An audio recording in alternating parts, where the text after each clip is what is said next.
Bien, alors aujourd'hui, je vais vous parler de Elohim. Donc, le titre du message que je vais vous amener s'intitule Elohim, le Dieu pluriel, voilé et dévoilé. Alors, un titre qui vous paraît sans doute un peu bizarre, parce que dans ce titre, on associe deux mots, le Dieu, donc unique, avec pluriel. Il est à la fois unique, il est à la fois pluriel. Ça paraît un petit peu contradictoire et antinomique. De même, voilé, dévoilé. Ah, il est caché, il est plus caché. Alors, moi je vais essayer bien entendu de vous amener les choses de telle manière à ce que vous allez comprendre et voir le fil de tout ça que le Seigneur a mis sur mon cœur. Tout d'abord, on va prendre le mot Elohim, que l'on trouve normalement 2236 fois dans les versets de la Bible. Nous, dans nos versions actuelles, nos versions françaises, il est traduit injustement par Dieu. Sans doute parce qu'il y a une influence de nos racines gréco-romaines qui ont placé le Zeus, donc le dieu suprême de la mythologie grecque, comme le créateur. Le mot Zeus a donné en fait en français le mot Dieu. Déjà au premier verset de la Bible, si on lit dans les traductions originelles, on lit « Au commencement, Elohim créa les cieux et la terre ». Mais « im » traduit un pluriel, non un singulier. Le nom singulier en hébreu est A, H-A. Or, il n'est pas écrit à l'origine Eloah créa les cieux et la terre, mais Elohim. Par contre, il faut faire attention. Il ne faut pas tomber dans les travers actuels qui laissent supposer qu'il existe plusieurs dieux et plusieurs divinités. 1 Timothée 2,5 nous dit bien « Il n'y a un seul Dieu et aussi un seul médiateur entre Dieu et les hommes, Jésus-Christ homme. » Alors vous allez me dire, mais pourquoi Elohim, qui est un, il est aussi pluriel? Alors ce que nous constatons, c'est que notre Seigneur se fait connaître de plusieurs façons. Il déploie plusieurs puissances. La première traduction insiste sur l'idée de puissance du Créateur. Et il est bien sûr une seule entité. Il n'est pas plusieurs personnes, mais il se manifeste en plusieurs personnes. L'apôtre Jean, dans le premier chapitre de l'Apocalypse, écrit qu'il a été ravi. Ravi, ça veut dire que son esprit est monté au ciel. Et voilà ce que Dieu lui donne. Voilà ce qu'il lui montre. Il entend une seule voix et voit une seule personne. Une seule entité.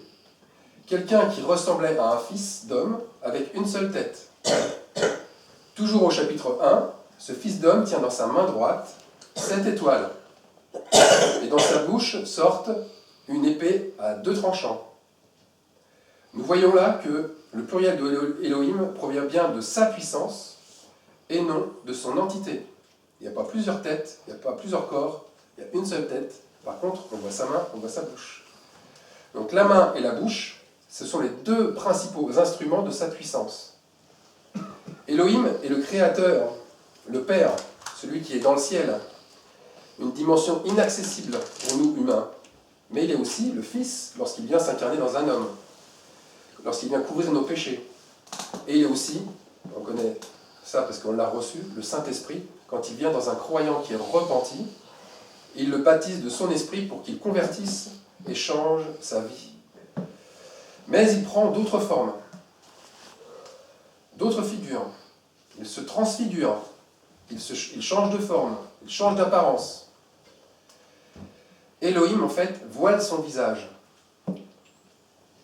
Nous allons lire 3 versets qui démontrent cela. Premier verset, c'est Apocalypse 1, verset 16. Son visage était comme le soleil lorsqu'il brille dans sa force. Et dans Matthieu 17, 2, il fut transfiguré devant eux, son visage se mit à briller comme le soleil.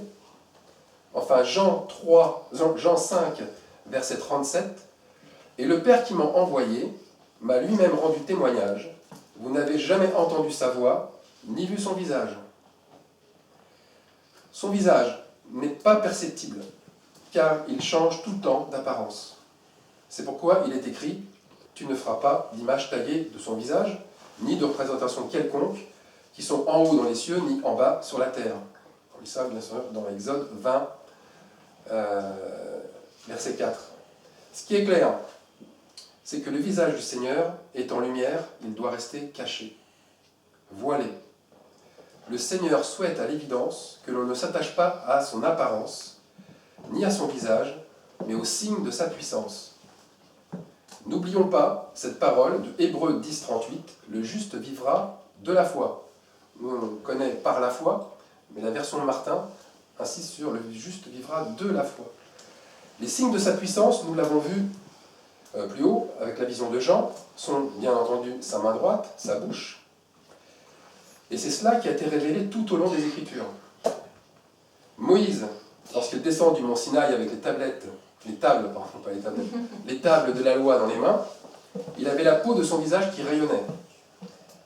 Il devait mettre un voile sur sa tête pour ne pas effrayer le peuple. Le fait d'être en relation directe avec le Seigneur pendant 40 jours et 40 nuits lui fit prendre une apparence divine. Il se transfigurait lui aussi. Il changeait comme le Seigneur. Il devait alors voiler la face de Dieu qui était en lui. Regardez bien ce qu'il a fait. Il a voilé, non pas son visage, mais la face de Dieu, parce qu'il était redescendu avec la face de Dieu en lui. Et on lit ça dans Exode 34, 35. Alors ce passage biblique nous enseigne quoi? Que nous serons nous aussi transfigurés. Car nous verrons le Seigneur face à face. Il n'y aura plus aucune malédiction. Le trône de Dieu et de l'agneau sera dans la ville, la nouvelle Jérusalem. Ses serviteurs lui rendront un culte. Ils verront sa face et porteront son nom sur leur front. Ça, c'est ce que l'on lit dans l'Apocalypse, qui est raconté par Jean, dans ses visions. Alors, je fais une petite aparté, car en lisant hier le message posté par Sandrine sur son blog, qui est intitulé « L'école au temps de Jésus », j'ai réalisé une chose, c'est que la religion pharisaïque à l'époque de Jésus, les pharisiens, voilait les femmes mariées, un peu comme les islamistes aujourd'hui.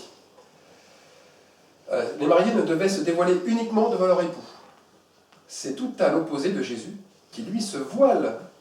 C'est Jésus, c'est notre Seigneur qui se voile tant que son épouse n'est pas prête. Il se dévoilera devant elle dans la nouvelle Jérusalem, dans la Jérusalem céleste. Là aussi, on s'aperçoit que la religion elle limite ce qui est parfait, mais toujours pour amoindrir, diminuer, asservir. Parce que dans ce cas-là, c'est toujours asservir les femmes, diminuer les femmes. Mais le Seigneur, lui, il voit toujours les choses dans un sens noble. C'est toujours par respect, par amour. Alors revenons maintenant à Elohim. Elohim prend de multiples visages. Quand Elohim oint un prophète ou un roi, il prend l'apparence de cet homme. Souvenez-vous, Christ signifie oint. Donc Moïse était oint. Moïse était Christ sur terre. Le peuple devait manifester la foi pour lui obéir, car cet homme, c'était comme si Dieu était là, et Dieu parlait par sa bouche. Souvenons-nous du fait que le Seigneur se transfigure. Donc transfigurer signifie cacher, voiler. Elohim donc se cache en Moïse, il était voilé aussi dans le roi David. Il était plus récemment caché dans les apôtres Pierre, Jean ou Jacques. Et bien sûr, il est voilé aussi dans ses disciples aujourd'hui, ceux qui lui obéissent. Être voilé, cela signifie qu'à aucun moment, donc à certains moments, Moïse, c'était l'homme hébreu, faillible, et à d'autres moments, il était la puissance, la main, la voix de Dieu. Là aussi, une antinomie, mais qui n'est pas vraiment. Il est homme, mais il est Dieu. Il a ces deux caractères. Il en a toujours été parmi tous les grands prophètes, que ce soit Samuel, Élie, Élisée, Ézéchiel, Ésaïe, Jérémie, Jean-Baptiste. Si vous regardez bien, il y a toujours cette antinomie, mais qui se manifeste parce que le Seigneur le veut. Alors pourquoi à certains moments et pas continuellement? Nous le savons pertinemment, le Seigneur ne veut pas que ses prophètes soient adorés comme le seul vrai Dieu. Ils restent des hommes. Ils sont des hommes à part entière, avec leur nature pécheresse, la chair. Et si l'homme avait été divinisé, c'est l'homme charnel que l'on aurait divinisé, et non pas l'homme qui, à un moment donné, parle de la part de Dieu. Donc, ils se seraient tous détournés aussitôt de la vérité. Ils auraient été des idolâtres, adorant plutôt la créature que le Créateur. Moïse, tout comme n'importe quel homme, a eu ses moments de faiblesse. Il a manqué de foi et de patience. Et, notamment, on a cet exemple, il a frappé 2 fois le rocher, doutant de la parole du Seigneur. Dans Psaume 82, 6, 7, on lit ça dans la Bible Martin, David nous dit « Vous êtes des dieux et vous êtes tous enfants du souverain. Toutefois, vous mourrez comme les hommes. Et vous qui êtes les principaux, il parlait des prophètes, il parlait des apôtres, vous tomberez comme un autre. » Ça montre bien en fait que, là aussi, homme, Dieu, attention. Un seul homme pouvait être divinisé. Un seul homme sur terre pouvait l'être. C'était bien sûr Jésus-Christ, car il était né sans péché. Son sang était pur, né du Père. Et l'Esprit de Dieu l'habitait continuellement. Il était le seul chemin, la vérité et la vie. Le seul et l'unique oint rédempteur. Les autres étaient des oints, mais pas rédempteurs. Il n'y a que Jésus sur terre qui est venu pour racheter nos péchés, racheter nos fautes, parce qu'il avait ce sang pur qui le permettait. Nous comprenons mieux maintenant ce mot Elohim dans son sens Dieu au pluriel. Elohim était pluriel aussi dans son corps. Écoutez bien, Elohim était pluriel dans son corps. Ça veut dire quoi? Ça veut dire qu'il y a plusieurs personnes qui habitent en lui. Alors, je vais vous expliquer, c'est pas du tout ça. C'est que le Seigneur aime faire avec les hommes et non seul.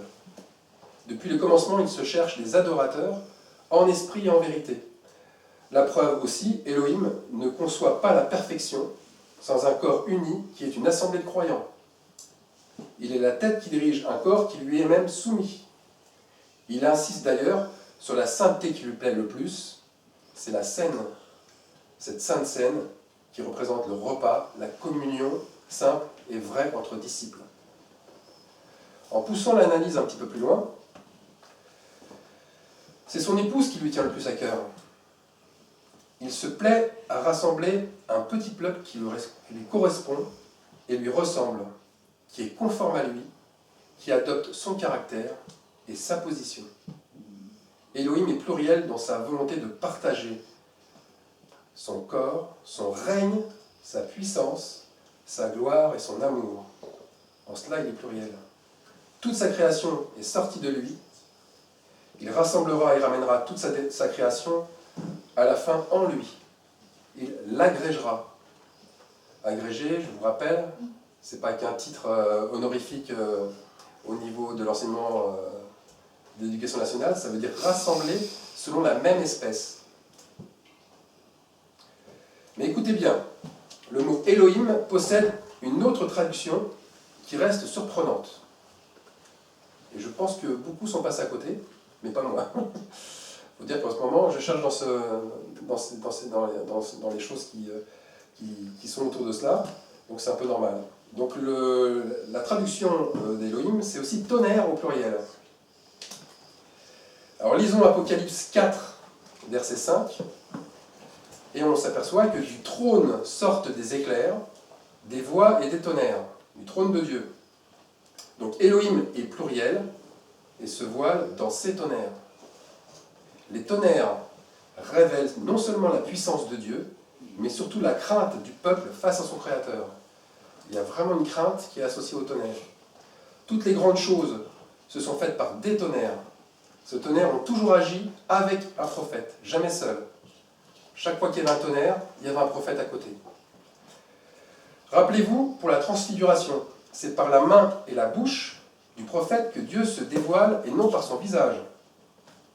Alors regardez bien, lorsque Moïse leva son bâton vers le ciel contre Pharaon, ça se passe lors la 7e plaie d'Égypte, il y eut un tonnerre. Quand il descendit du mont Sinaï pour rencontrer son peuple, il y eut un coup de tonnerre, et tout le peuple tremblait et se tenait à distance. Les Philistins furent battus par Israël à la suite de l'holocauste du prophète Samuel. Le tonnerre les frappa de panique. Un coup de tonnerre mit le peuple dans la crainte d'avoir demandé un roi au prophète Samuel. Enfin, Ésaïe prophétisa le tonnerre pour repousser l'attaque des ennemis contre Jérusalem. Du trône de Elohim sortent bien 7 tonnerres, qui sont 7 objectifs précis. Comment Dieu exerce-t-il ces tonnerres de son trône? C'est ce que nous allons voir. Petit rappel, du trône sortent des éclairs, des voix et des tonnerres. Premier objectif. Premier objectif, Elohim, donc Dieu, envoie un jugement, un châtiment, ou plusieurs châtiments sévères sur le peuple, pour lui faire réaliser ses fautes et son péché. Il anéantit ses ennemis. Ça, c'est son premier objectif. Premier coup de tonnerre. Deuxième coup de tonnerre, deuxième objectif. Il l'amène à la repentance, à se détourner de ses mauvaises voies, en les faisant crier vers lui, afin qu'il le supplie dans l'humilité. Et on sait que l'humilité signifie jeûne. Ça, je l'avais expliqué avec les termes hébreux qui associent humilité à jeûne. Donc, je vous rappelle, deuxième objectif, c'est dans l'humilité et le jeûne qu'on crie vers le Seigneur, qu'on est amené à la repentance. Troisième objectif de Dieu, c'est de juger. Il juge selon sa justice. Dans le sens où le Seigneur se donne lui-même son pardon, se repent lui-même du mal qu'il a fait et efface les fautes de ses adversaires. Quatrième objectif, il ordonne d'extraire tous les faux dieux, de briser les statues, les idoles, de libérer le peuple de tous ses mauvais liens, pour qu'il n'adore et ne dépende plus que de lui et de lui seul. Cinquième objectif, cinquième tonnerre, il purifie son peuple par le feu, en brûlant et en faisant disparaître toutes les idoles et les scories. Les péchés, tout ça, il brûle, il enlève. Ça n'apparaît plus du tout. Sixième objectif, il rassemble. Il rassemble son peuple, l'unit autour de son roi, le rétablit dans ses droits, lui redonne son nom, ses terres, lui redonne sa dignité, tous ses privilèges, son royaume et ses titres. Enfin, dernier objectif, dernier coup de tonnerre, il partage. Il partage sa gloire avec son groupe d'élus, il partage son trône et sa puissance, et il aime ce groupe d'élus comme un époux aime son époux, comme un époux aime son épouse. Donc, si vous regardez bien, tous ces coups de tonnerre, on voit que Dieu a toujours agi de la même manière avec le peuple Israël, avec le peuple de Juda, avec les rois qui étaient vraiment dans la volonté de Dieu, avec les rois qui chutaient, etc. Si on suit toute l'évolution de la Bible, on s'aperçoit que ces tonnerres ont toujours été envoyés, les uns après les autres. Il envoie un jugement, il amène à la repentance, il juge selon sa justice, il ordonne d'extraire les faux dieux, il purifie son peuple, il rassemble son peuple, il partage sa gloire. On pourrait résumer la Bible comme ça. À la fin, en fait, ces tonnerres sont la voix d'une grande foule qui loue le Seigneur. On lit ça dans Apocalypse 19:6. Et j'entendis comme la voix d'une grande foule, comme le bruit de grandes eaux, et comme le bruit de forts tonnerres, qui disaient « Alléluia, car le Seigneur notre Dieu, le Tout-Puissant, a instauré son règne. » Ah, il existe encore un dernier voile. C'est le cas de dire que je n'ai pas ôté. Je n'ai pas dévoilé. C'est le voile, ce voile-là se trouve dans l'Église, dans son Église. Elohim est voilé aussi, est dévoilé dans son Église. D'accord? Il est caché, mais en même temps, on peut le remarquer. Alors je conclurai en revenant sur Luc, chapitre 24, à partir du verset 13. Jésus, ressuscité sur le chemin d'Emmaüs, se dévoile à ses disciples. Rappelez-vous, Jésus vient de ressusciter, et il est en train de marcher à côté de deux disciples. Il a changé d'apparence, il n'a plus le même visage, et au premier abord, il n'est pas reconnu. Ensuite, il se dévoile. Il était voilé, et le voilà qui se dévoile. Comment il se dévoile? Il se dévoile à travers eux par la bouche, en parlant des Écritures. Et l'effet du dévoilement se révèle par le cœur brûlant de ses disciples. Dans un deuxième temps, Jésus se dévoile quand il est encore avec ses disciples, mais cette fois-ci en rompant le pain avec ses mains. Il rompt le pain. Il a utilisé sa bouche, il utilise ses mains. Et enfin, on le retrouve un peu plus tard, aussi encore avec ses disciples, et cette fois-ci, qu'est-ce qu'il montre? ses mains percées et ses pieds percés. Alors qu'est-ce que ça signifie tout ça? Ça signifie qu'il y a bien trois puissances. Trois puissances. La puissance est dans la parole, d'accord, qui est manifestée par la communion fraternelle. La puissance est dans le sacrifice, les mains, d'accord. La communion fraternelle, c'est quand il rompt le pain. Et la parole, c'est quand il explique les Écritures.